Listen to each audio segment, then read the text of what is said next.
अस्सलाम वालेकुम जी दोस्तों, ये फ़िरोज़पुरी कबूतर है। ठीक है, ये आँख है इसकी, शो कर लें माशाल्लाह।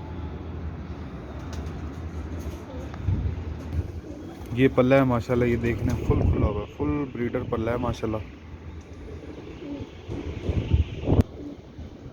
और ये मादी है जी, जालदार मिसी मादी है, साफ।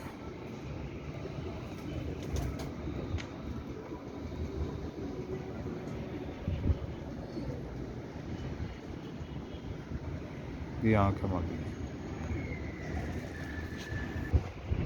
ये जोड़ा देख लें जी, ये नर है, वो मादी है। लोकेशन रावलपिंडी है मेरा भाई। जिस भाई को समझ आए वही रब्ता करे, बेशक जो आके लेना चाहे कोई मसला नहीं, आके ले जाएं।